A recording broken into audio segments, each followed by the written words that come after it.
Good afternoon from Hong Kong. I am Alice Mong, Executive Director of Asia Society Hong Kong Center.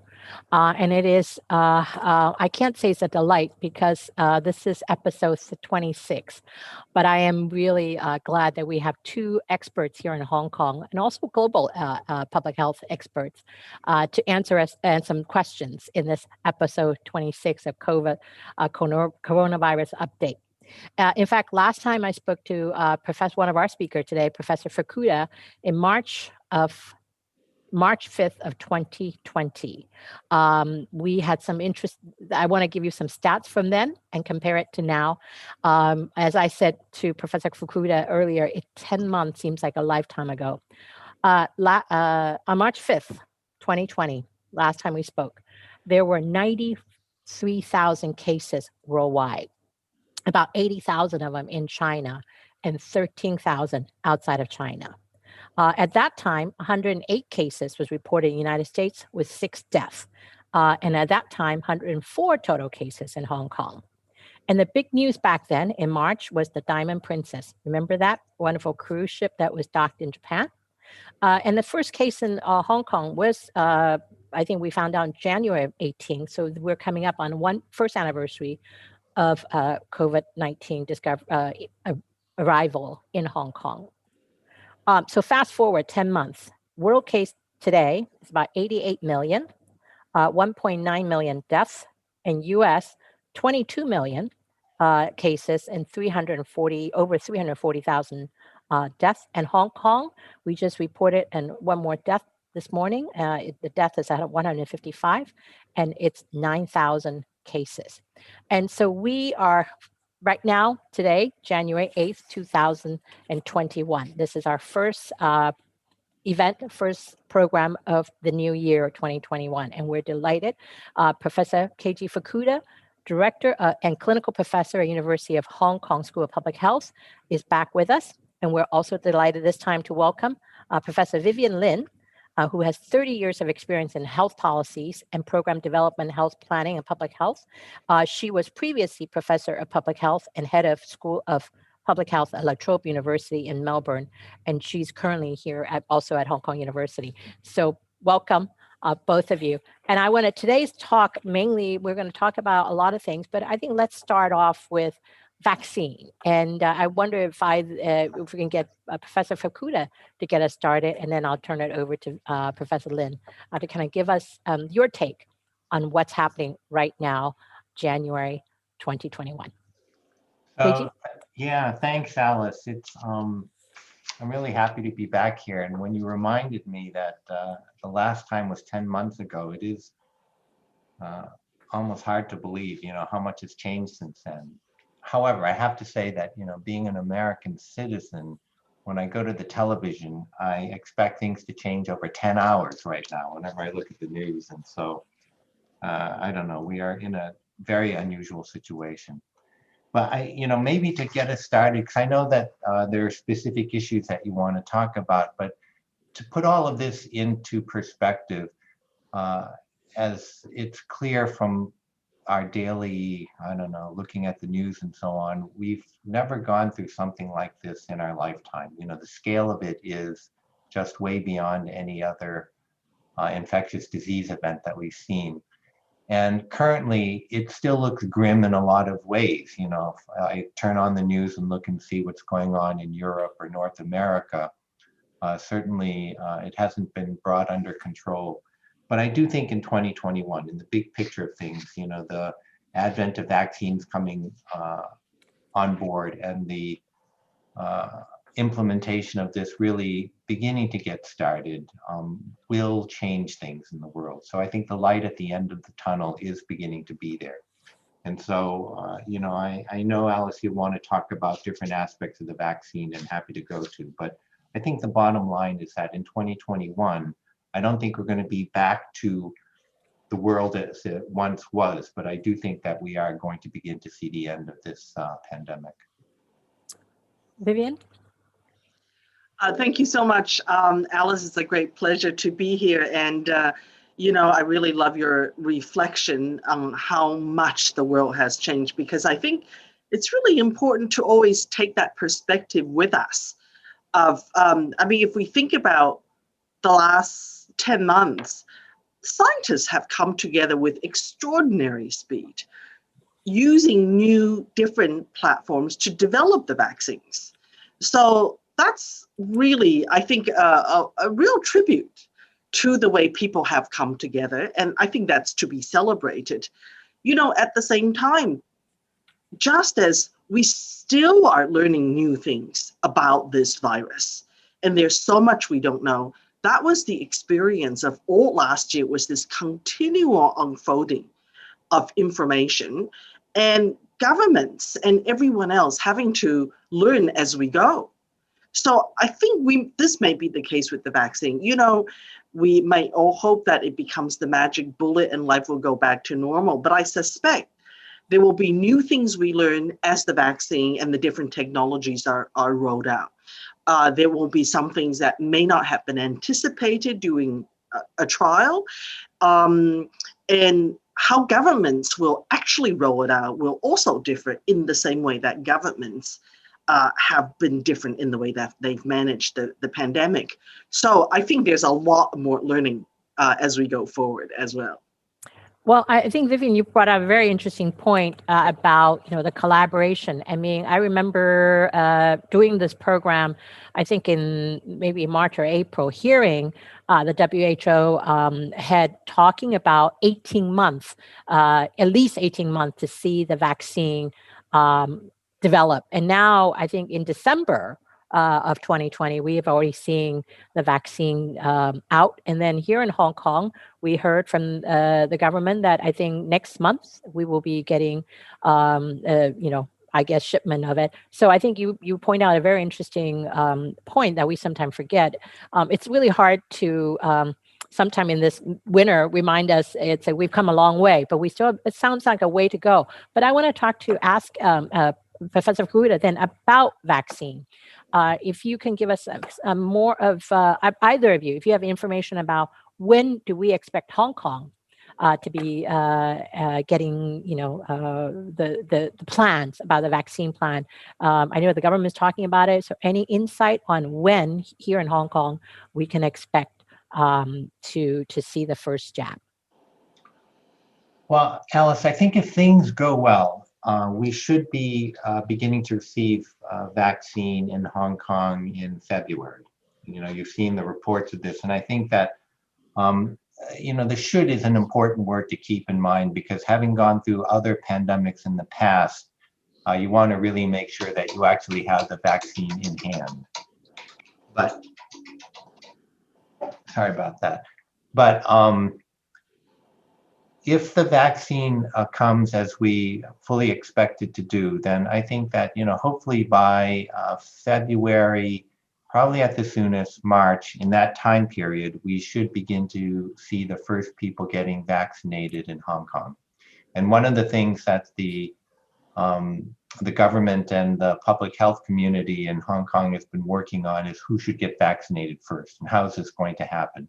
And it's likely that there will be a combination of ways that people can get vaccinated, both from government campaigns to vaccinate large numbers of people, to getting some of the vaccine to the private sector, so people can also get vaccinated by their physicians. But I think a lot of the details of this are still being worked out now. And I think the other critical thing is that because we have a variety of vaccines that will be coming to Hong Kong, some of these are the newer mRNA vaccines, some of them are based on the older virus technologies which have been used in the past, for example, for influenza vaccines. There are differences in how the vaccines have to be handled. And so there are a lot of logistical issues which have to get worked out. But nonetheless, I think that in probably the latter part of February to sometime in March is when we should first begin to see people actually getting vaccinated. And Vivian, you had just said earlier before we came on the program that you're watching, I think, as learning. Is there anyone who's doing it better? We're seeing vaccination already begun in in the US and UK. Are you, in this area, what are you concerned about? I think that I don't have a full picture of how it's been rolling out in all the countries. I think the issues that we want to watch for are really, on the one hand, whether there's any unanticipated reactions. So we've heard about a case of a woman who had a very rare allergic reaction. So on the one hand, there may be that. On the other hand, the way these events get reported may contribute to vaccine hesitancy.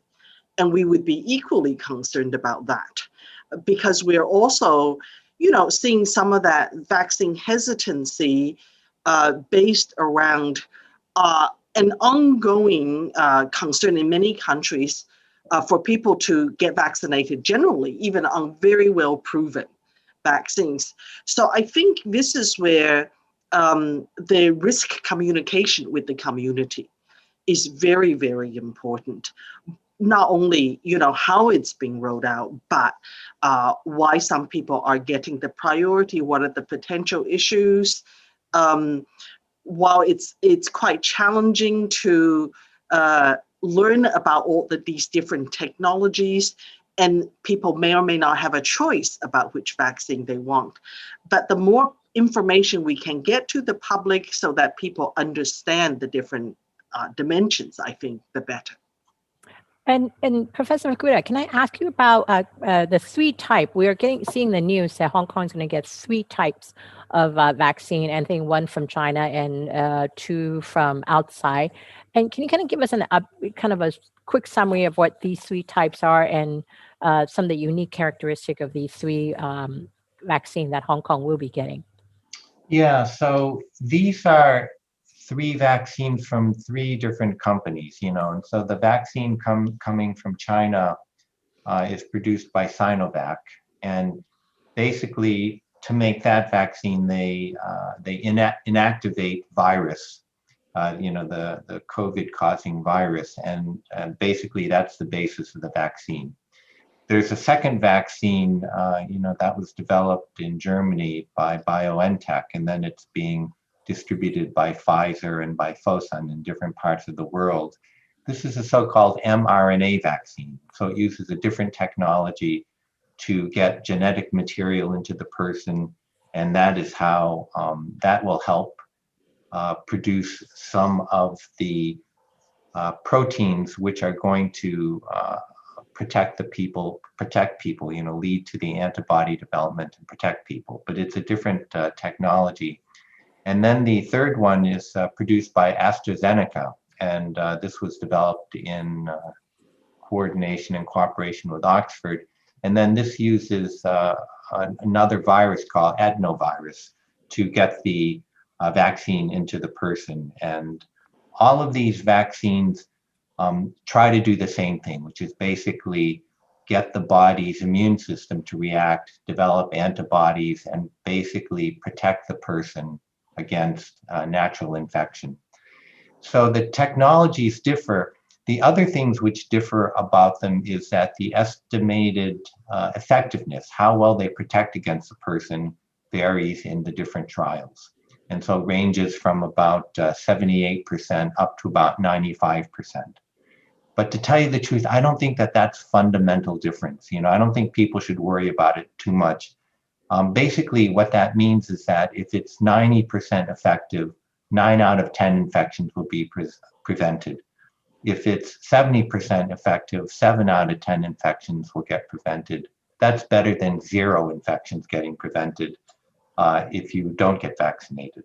And so then finally, the third thing, and probably the most important thing that we look at first, is the safety profile. And here I think that in general, there are some differences in terms of the frequency of side effects. But right now, I think it's too early to know whether there are any major differences. So common side effects are if you get injected, there's going to be pain around the injection site. That's the single most frequently reported side effect. there can be a bump there. There can be some redness. Some people feel tired. Some people report getting fever or feverishness. So these kinds of side effects get reported. And the percentages vary somewhat from vaccine to vaccine, but those differences probably are not so major. The one side effect that we are looking at and we have to be aware of is that there have been reports of allergic reactions. And in some of those allergic reactions, they have been severe reactions. And so this is something that has gotten publicized a lot, and I think it's something to watch out for. And then as we go forward, right now, there's probably on the order of a few million people that have gotten vaccinated. But as we get to 100 million people, will we see different side effects come up? This is now going to be one of the things that we really have to look out for. And one other question I have is, how about you have 3 different types, and some of them you need one jab and then several shots afterward, a few weeks afterwards. So you basically do you have to follow one track, or can people mix? That was another question that somebody had asked me to pose to you. Well, right now, all of the information that we have is based on people getting, in essence, 2 shots of the same vaccine. It could well be that getting vaccinated with one kind of vaccine and then getting vaccinated by a different vaccine later may be just as effective, but we don't have information on that. So right now, based on the available information, the approval from regulatory authorities is to get vaccinated with the same shot. And so I think that that's what most programs will try to do. I want to turn over and also now ask Vivian, if you have any idea, turn over to talk about this UK strand. Right now, we're hearing a lot about, the strand from UK, which is, very contagious. Do you have any insight on that? Let's start with Vivian, if you have, because of the UK strand, has really totally changed our quarantine policy here, as well as I think everywhere in the world. Now we're seeing the 21-day quarantines. Families, are stuck in UK and not being able to come back. So I wonder if you have any insights, Vivian, and also Professor Fukuda, about the UK strand that we're hearing so much about this last few weeks. Yeah, again, I would really like people to keep it in perspective. This is actually not the first mutation. There have been so many mutations. And indeed, some of the information now coming out, just being published, is they've done, retrospective look at the early Wuhan period and realizing there may have been multiple strains there. And of course, lots of asymptomatic people, which we now keep this, within that understanding that it is evolving science. And just because, there's been work that's published about this UK strain being more infectious, it doesn't mean there aren't others in the past or in the future. So let's not get too worried about just one. I think the issues are, whether the vaccines will work. And at the moment, the indication is that the vaccines is able to, or the vaccines are able to cater to different strains at the moment. So that's on the good news side. On the other side, I think, don't want people to treat the UK like they treated Wuhan. That is something frightening, that, stigmatize people, take draconian action that may be unfounded, because we already know that the UK strain has already now traveled to multiple countries. Can you, and then how about this 21-day quarantine? This is probably one of the reasons the government has implemented that, because of the concern about this, the UK strand. So can you, either of you, kind of talk about why this 21-day quarantine that we're seeing, that has been implemented? And it's also the 21-day quarantine, not just those coming back from UK, but those coming from New Zealand, from Singapore. And my understanding is both of these countries, in New Zealand's case, there hasn't been that many at all. In fact, almost zero transmission. So why this 21-day policy? So Allison, maybe I'll take a stab at this. Just to add on to what Vivian was saying will help put it in context. I think that, as Vivian pointed out, viruses and this particular virus mutate, and particularly RNA viruses. In fact, this virus has had over 4,000 mutations already identified. But most of the time, the mutations don't make a difference. The reason why the UK one has gotten so much attention is because it's been estimated that it has made the virus easier to transmit between people. And I think that now that countries are really struggling so much with the numbers of cases that they have, and so many people being hospitalized, and the sheer stress on hospitals, that the idea of a virus infecting even more people has been really frightening. And so I think there has been a strong reaction among countries. We don't know what to do with this variant. How dangerous is it? And so countries have really made it, try to put up barriers to try to prevent the virus from coming into their country. So you can see that in many countries, including this in Hong Kong, in this place here in Hong Kong, it has become harder for people to travel from the UK, for example. And that's the basis of it, just really wanting to be careful. I think the 21 days fits into that overall scheme of being more careful. If you quarantine people for 14 days, you are going to catch most people who have an infection. But there will be some people, a small number of people, who will have infection that you won't catch in that 14 days. So this has been known for a while. But I think that because of the sheer worry on the part of governments about having even more cases, that including the Hong Kong government, that they have basically made the decision to be even more careful. So it's like adding a safety margin on, to try to reduce even the chances for a few cases coming in. That's science doesn't tell you how to do risk management.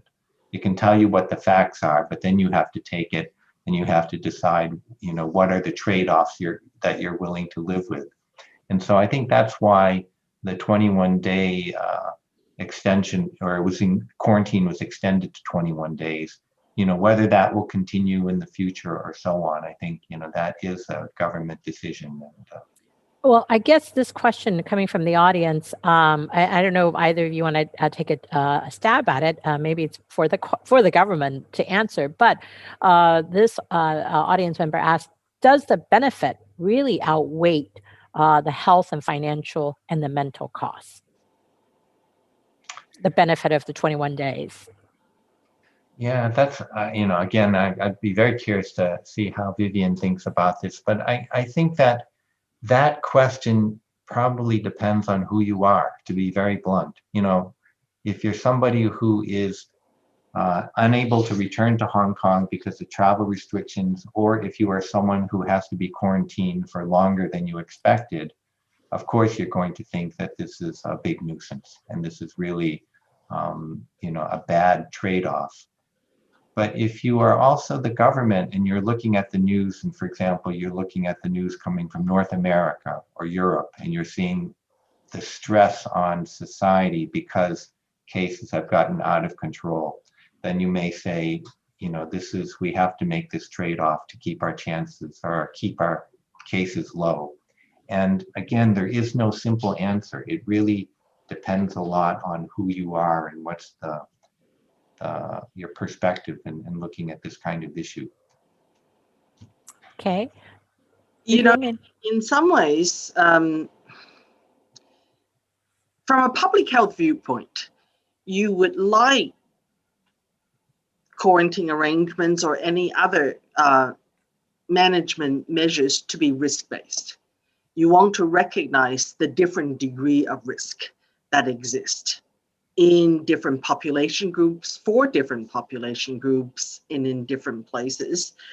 The reality is when we're looking at sort of, policies across the board, then you get into questions about administratively, what is the simplest way?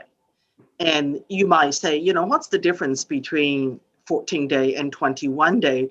Why not 16 days? Why not 18 days? Why not 28 days? Why not have the entire world? Why can't we get every single country to lock down at the same time for 3 weeks or a month and no one travel? And will we be better off? So, there are all these different scenarios.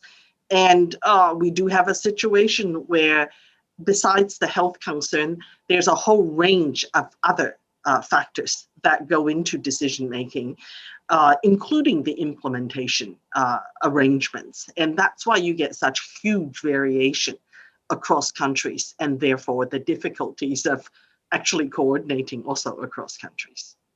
Well, then let's talk about the coordinating, because one of the things I remember a year ago, or one of the first questions, I think when we spoke to Professor Cowling, was the question of masks. And now that masks have become our everyday accessory, we live with it, and there's plenty of masks. In fact, I think in March when we spoke, Keiji, that was one of the PPEs and lack of masks.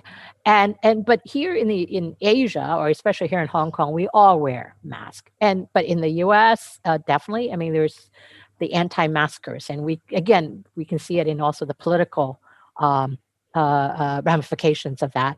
So one of the questions I guess I'm concerned or curious about is how do you now then coordinate vaccines? Because even pre-COVID, pre-pandemic, there were anti-vaccine advocates, in the West, and also here in the East. And how do you now? We're gonna have a lot of us want to get vaccinated, and we trust, I guess, the vaccination.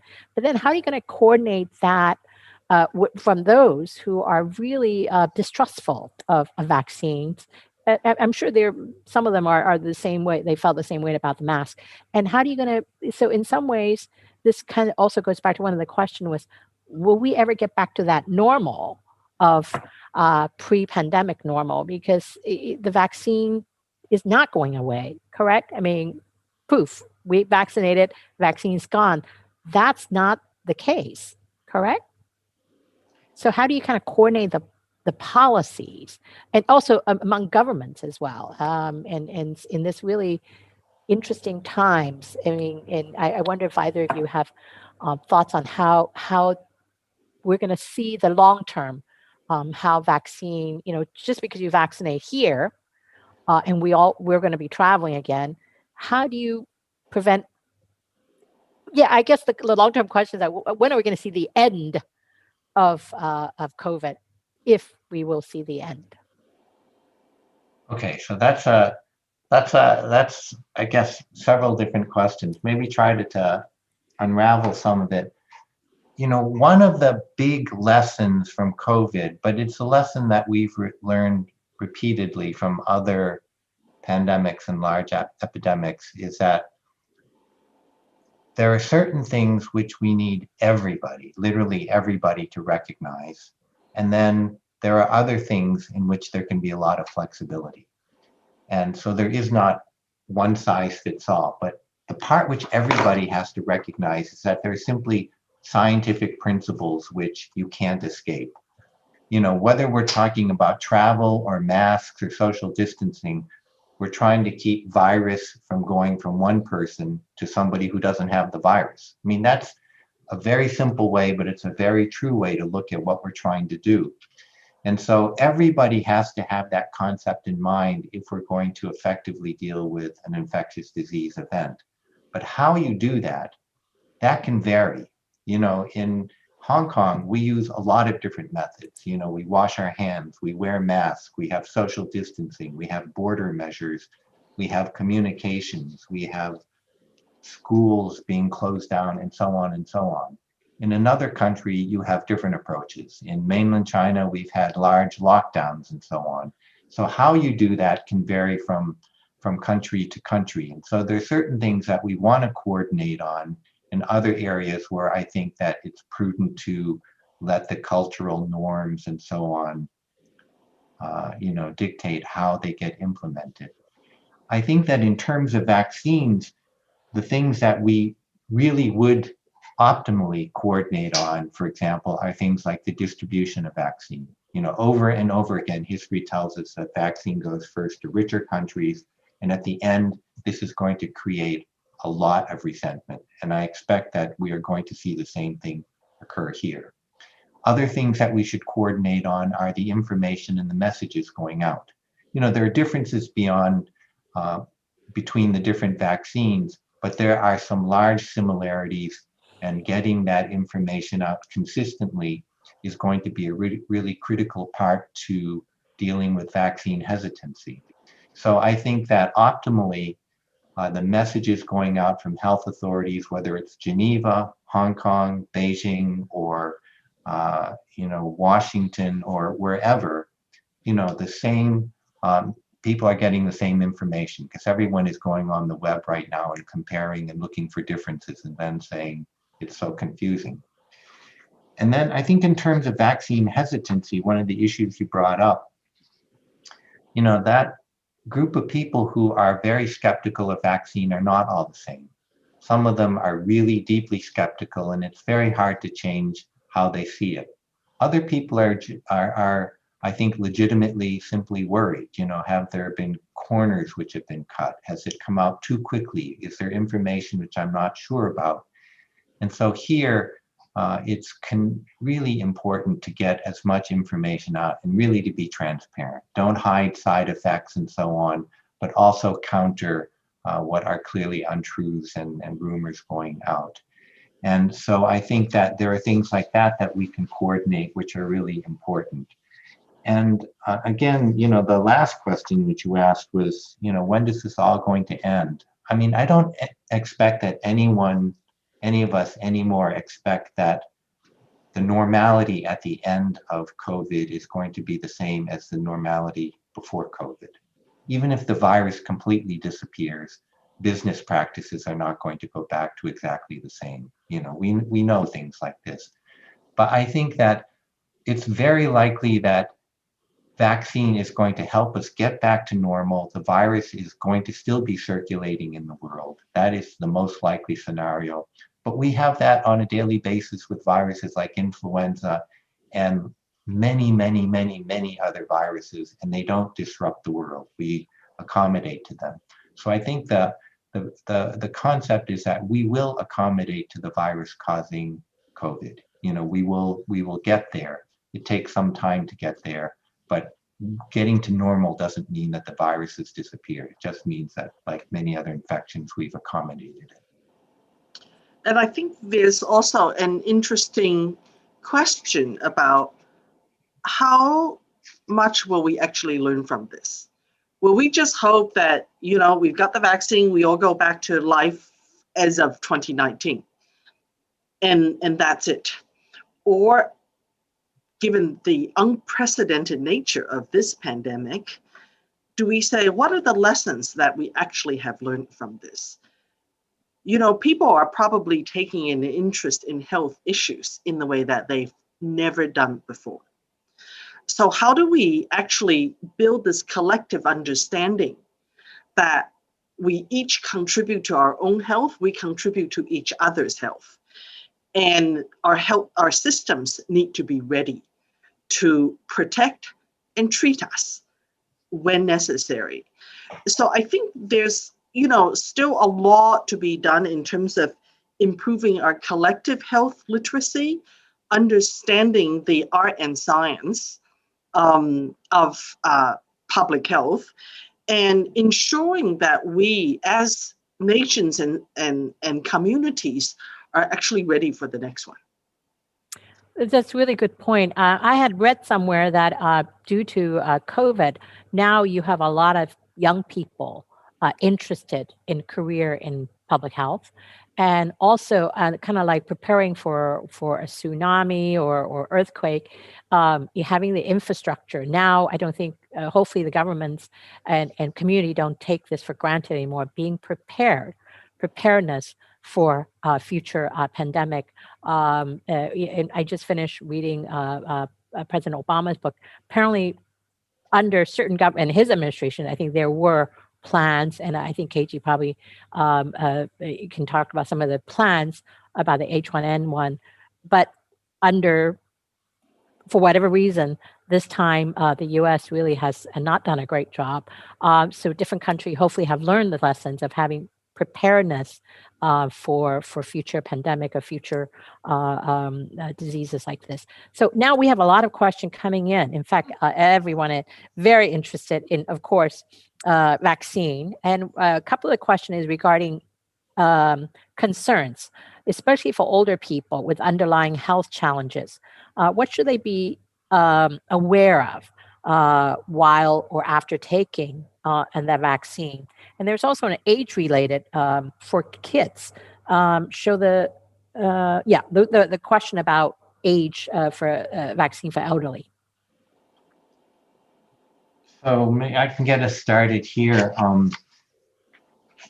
The most important thing that the elderly should understand is that they are at higher risk than anybody for having serious disease. You know, if you look at the rates of people who end up having serious disease, meaning ending up in a hospital, ending up on a respirator, ending up dying, you know, the rates go up as you get older. And, you know, it's partly because people who are older have more, chronic diseases, hypertension, heart disease, diabetes, and so on. But just increasing age in and of itself increases your chances for having severe disease. So if you are 80 years and above, your chances of getting serious disease are the order of 20% or greater. If you're 70 to 79, they're on the order of about 7 or 8%. And it just goes down. And so once you get down to being 30, 40, your rates of serious disease are much lower. So I would strongly encourage anyone who is elderly, and here I'll put myself in that group, anyone who's over 60, 65 or so, this is a group of people who needs to very seriously consider getting vaccinated when it's offered. So I think that right now we don't have any evidence that they are at any particular risk for side effects. And in fact, if you look at the studies which have been done, older people are less likely to experience some of the local side effects than younger people. Older people are also the age group in which the immune system may be less robust than when you're younger. So maybe the reason why you have less severe side effects. But anyways, there is no reason why not to get vaccinated if you are older. There is every reason to get vaccinated. And I think that's the most important point for that age group to understand. One of the question, I guess there's two questions here about vaccines, about would you take the vaccine yourselves? And also another related is which vaccine is the safest in your opinion? Vivian, you want to take a crack at that one? I don't feel like I'm in a hurry to get the vaccine because I'd like to see what the experience is, and I feel like I trust the system will have it thought through as to when it's time for me to get mine. So, I'm not going to compete with people to get in the front of the queue. I don't see any particular reason. I see people who have a much bigger need than I do, for instance, frontline healthcare workers. So I think what's important is for every country to actually have thought through and to communicate, when is someone's turn is going to come up. So I will take the vaccine when it's my turn. Yeah, and for me, I think that when it's available, Again, I wouldn't push anyone out of the way, of course, but when it's available, yes, I'll definitely get vaccinated. In fact, getting that same question from friends and from my brother, who is a physician, I said, get vaccinated. You're offered it. And this was a few weeks ago. And I said, there's absolutely no reason for you not to get vaccinated. I think that Vivian's point that it's critical for places to have a priority list in mind, because no place is going to have enough vaccine for everybody. And you don't want to just go out and randomly try to vaccinate people. And, so in Hong Kong, I can say that there has been considerable thought which has gone into prioritizing who should get vaccine first. People who are in nursing homes, for example, healthcare workers are in the highest tier of people to get vaccinated first. I think that the approach makes a lot of sense, both on the perspective of trying to prevent people from getting severely ill.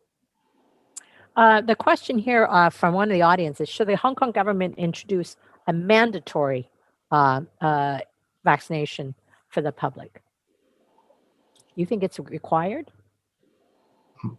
I think this will be a decision by the government. My own personal take on it is that there's no reason to make it mandatory right now. I think that in the beginning, there's not going to be enough vaccine for everybody. And I think that as more people get vaccinated, people are going to naturally become more comfortable and the demand for it is going to grow.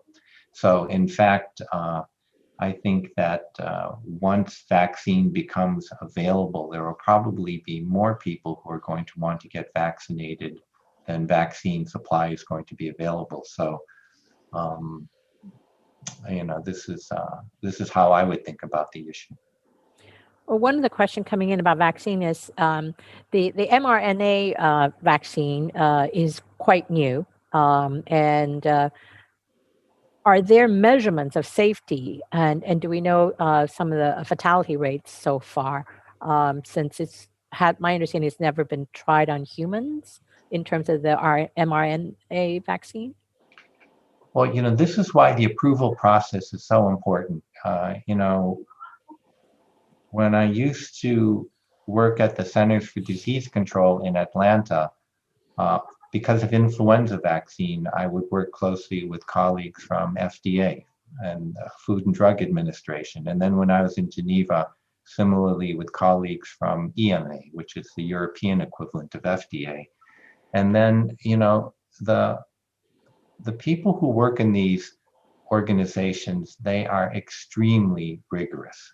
They are very, very rigorous. And the approach to vaccine testing is also worked out really well. This is why we have different phases to look at safety, to look at whether it invokes the immune reaction in the right way, and then eventually does it actually protect, So yes, there are clear things which are monitored for safety.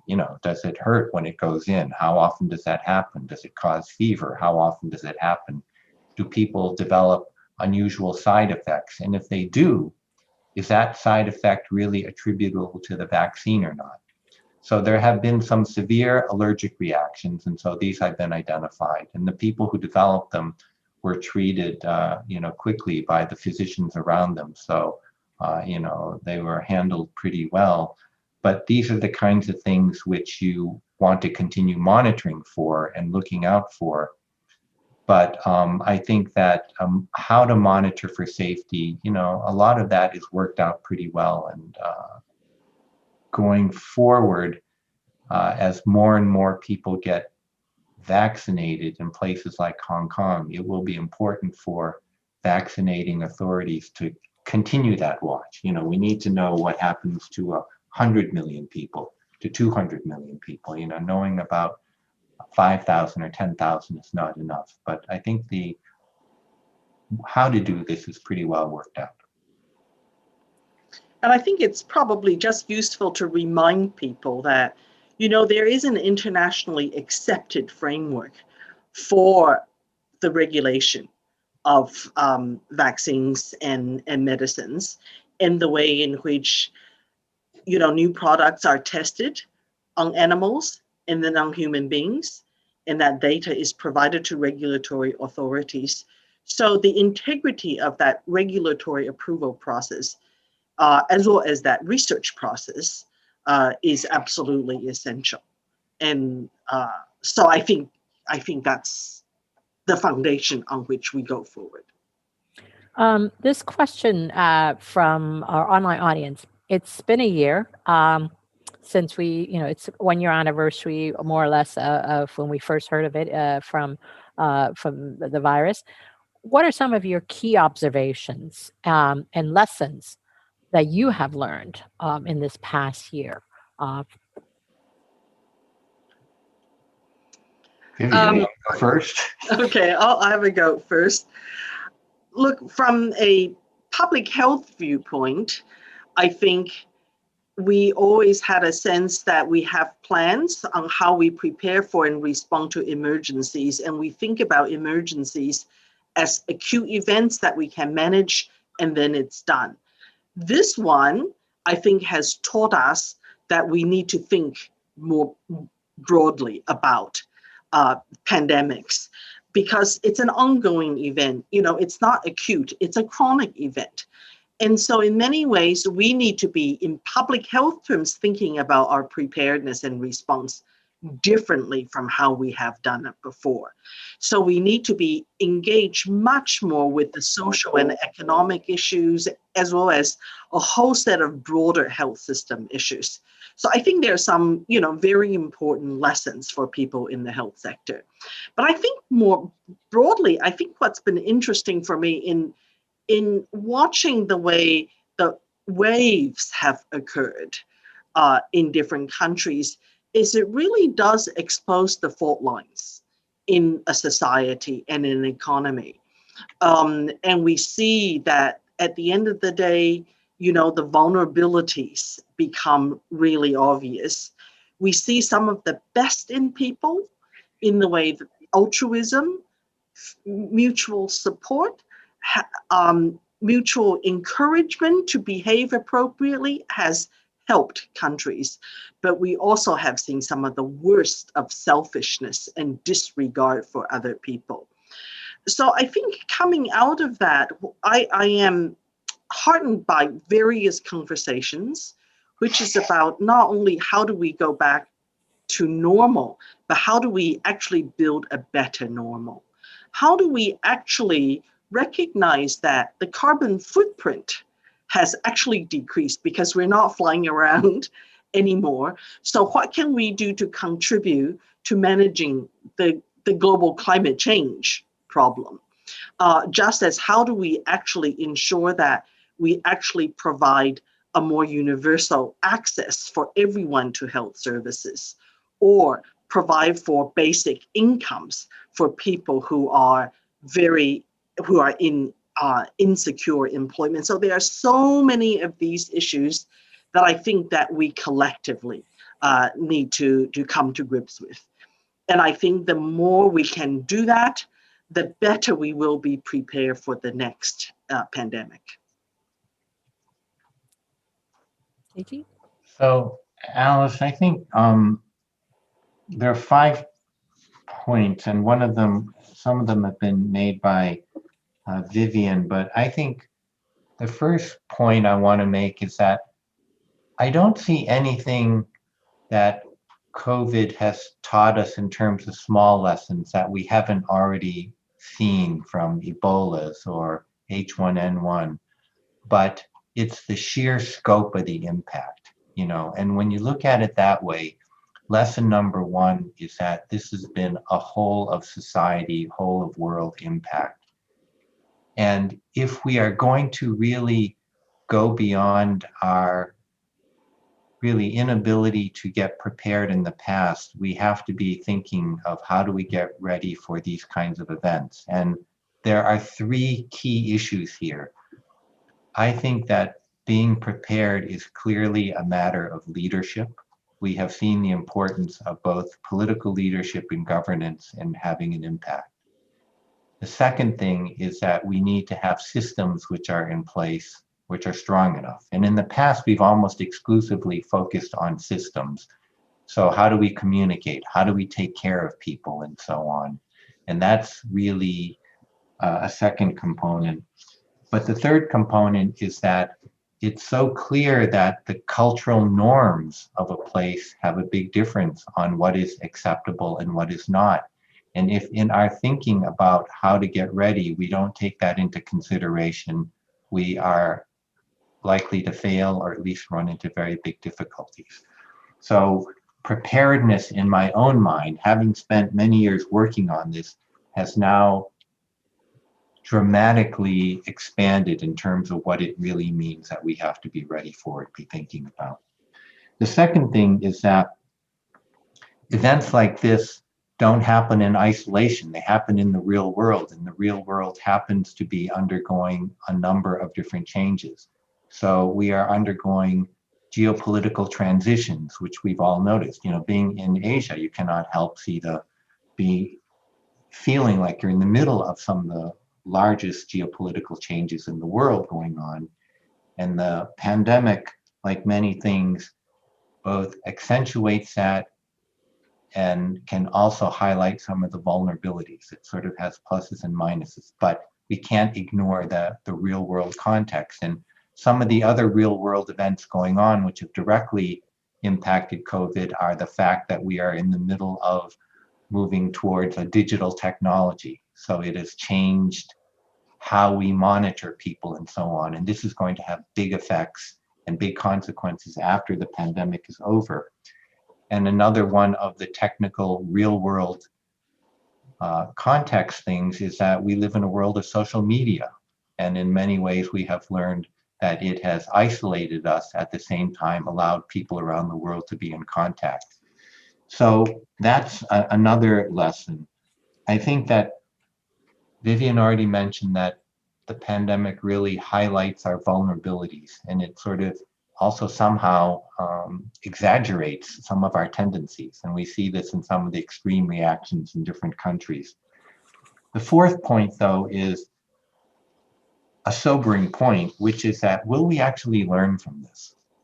You know, every single large event that I've been involved with SARS, Ebola, H1N1, and so on, there is always a huge amount of discussion about we need to change, we need to recognize. There are large numbers of commissions which are done afterwards, and then almost always much of it is forgotten. You know, the biggest event in the last 2 centuries, the 1918 pandemic, which, to remind everybody, killed 50 million people in the span of about 1 year. You know, as bad as it is now, you can imagine that. And yet that event itself was almost largely forgotten from history for decades. And so our capacity also not to learn can't be underestimated. And so are we going to learn? You know, I hope so, but I'm not 100% sure. So those are some of the big things that I have taken away from this past 12 months. Well, now I would like to focus the last 10 minutes or so on mental health. Both of you are here in Hong Kong, and you've I think you also point out this pandemic, I mean, has hit everyone. And here in Hong Kong, we're such a small place, and I have friends and family in the U.S. and friends in other parts of the world. Um, like it or not, they're traveling, even though technically there are suggested quarantines or whatever. But, you know, and that could explain why the numbers in the States are as bad as it is. But here in Hong Kong, we can't go anywhere. In fact, I think last time I traveled was a year ago around Chinese New Year, and that's unusual for Hong Kong because we are such a small place. We can't even go to Macau. A colleague is there now; he's coming back. He went through the quarantine. You could go to Macau, but it's just I'm worried about the mental health because I wasn't here for SARS, and SARS was not that. It was only a few months, less than 6 months. But we have never seen something like this scale in this city or worldwide. But what do you think the impact on the mental health, young people, kids, but even ourselves? I mean, it's really a bad year, 2020, but we're 2021. Yes, I think you mentioned lights at the end of the tunnel with vaccine, but how do we get through this last stretch? According, from your vantage point, I remember when we had Professor Leung, Gabriel Leung, talked about this is a marathon, not a sprint. I'm hitting a wall, and many of people that I know are hitting that wall. So, how do you, from your professional opinion, how do you advise people to deal with the public health, to mental health issues that we're all kind of facing right now? Yeah, I think Alice need to get this started. I think that the impact on the collective psyche of people in Hong Kong, and as everywhere, is undeniable. I mean, we know that levels of depression are higher, levels of suicide attempts are higher. You just talk with any of your friends, and you can sort of feel it in people's voices and so on, you know. But I think that the question is not, can you avoid it? None of us can avoid it. It is too heavy. But the real question is, what is the basis of resiliency? How do we sort of face it and then get through it?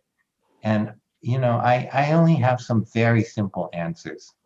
But here I think that the basis for getting through anything like this is to be connected to other people. It is really, I think, fundamentally the sense of community and the connection with other people, and not to feel isolated, which is the bedrock for getting us through anything, whether it's war, famine, depression, COVID.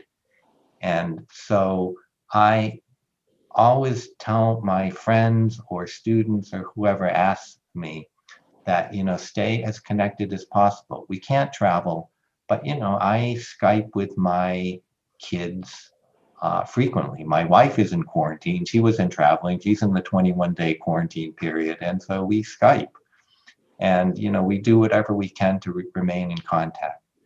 And then for myself, on a personal level, I also tell everybody, you have to get outside if you can do it. We are not in a lockdown period.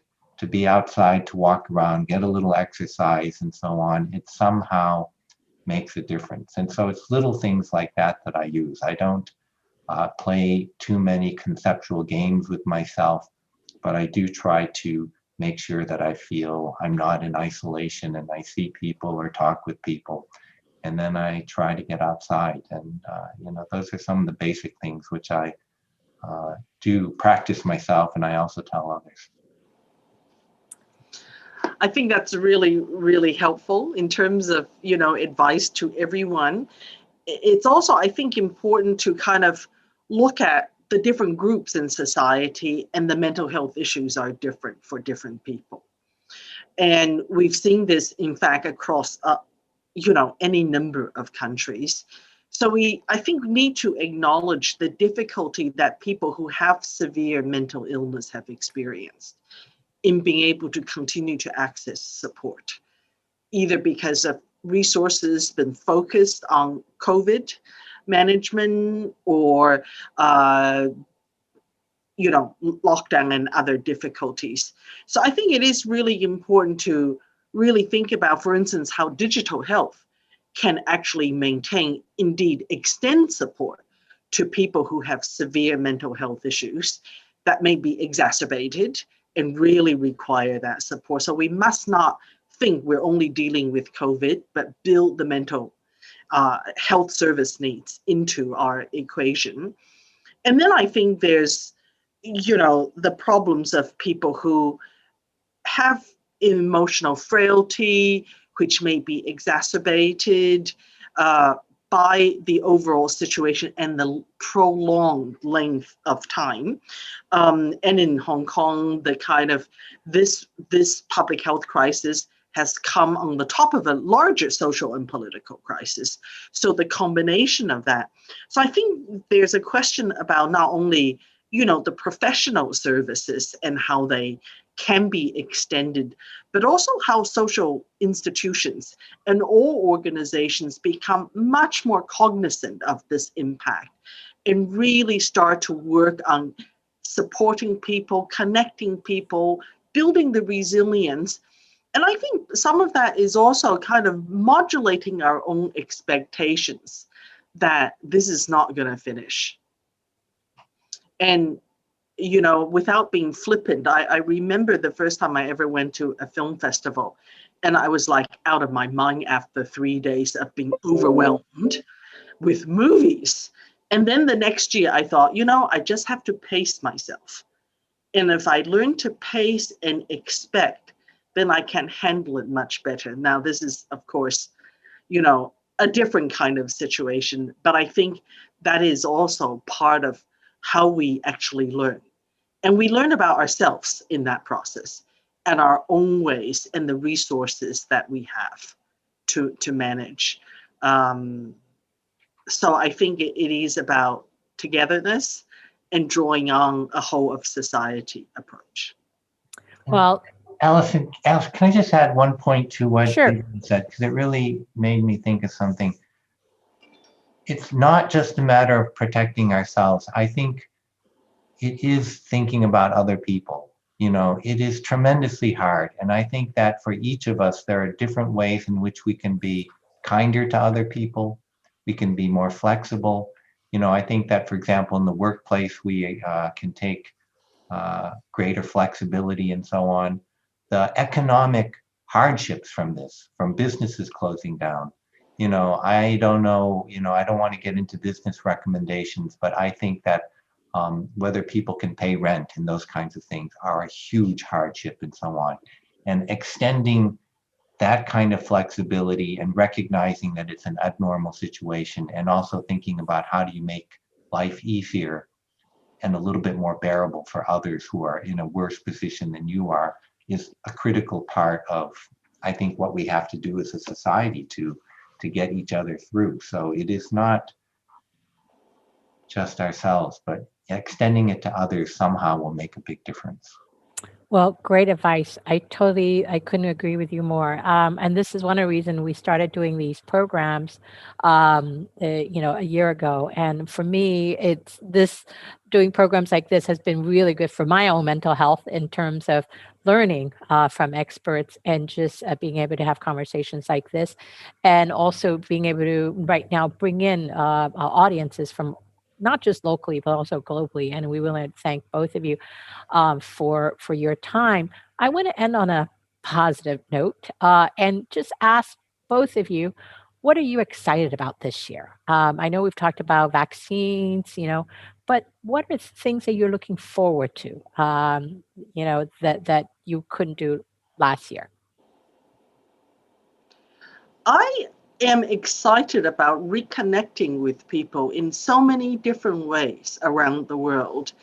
You know, before 2020, the opportunity for professional and personal catch up was, oh, when we're in the same city, let's have coffee. Now it's like we just connect. And, you know, the virtual coffees, the virtual drinks, different people, I think that's been one of the great benefits. And I want to continue that. Great. Yeah, I have something similar to what Vivian said. I think that, you know, in a normal year, I used to travel a lot, and it sort of added a kind of frenetic feel to much of the year. Now, all of that time is much more spent talking with people, and I do it more by Zoom, do it by Skype, and I think that COVID has just made me even more than usual just treasure all of those relationships, those discussions with people and so on. So if anything else, that forced pause has just made certain aspects of life just even better and so on. I don't expect that to disappear after COVID has disappeared. And so I think that if I look forward to at the end of, you know, 20 years from now, looking backwards, I may still say that is the single best thing which came out of COVID, you know, sort of feeling better connected with people and things that I care about.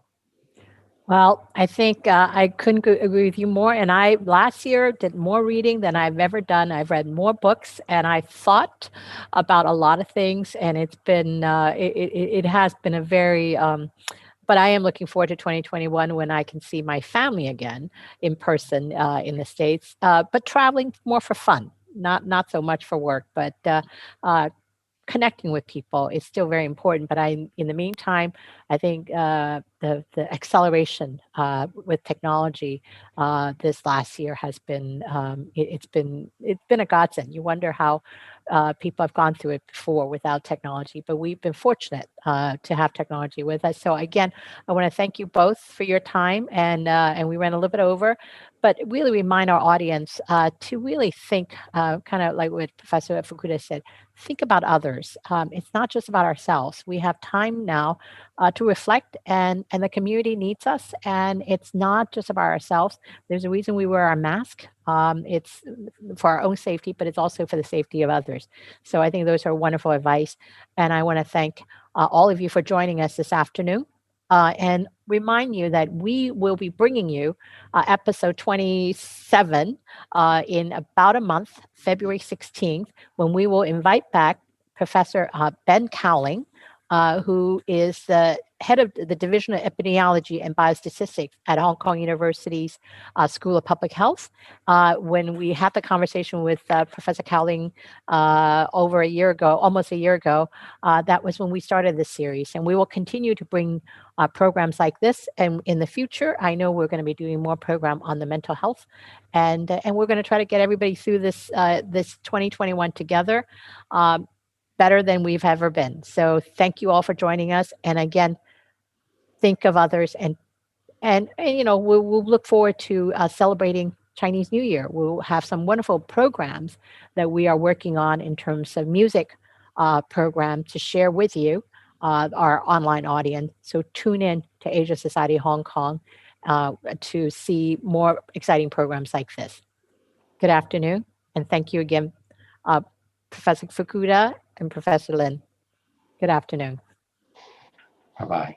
Bye-bye. Bye-bye.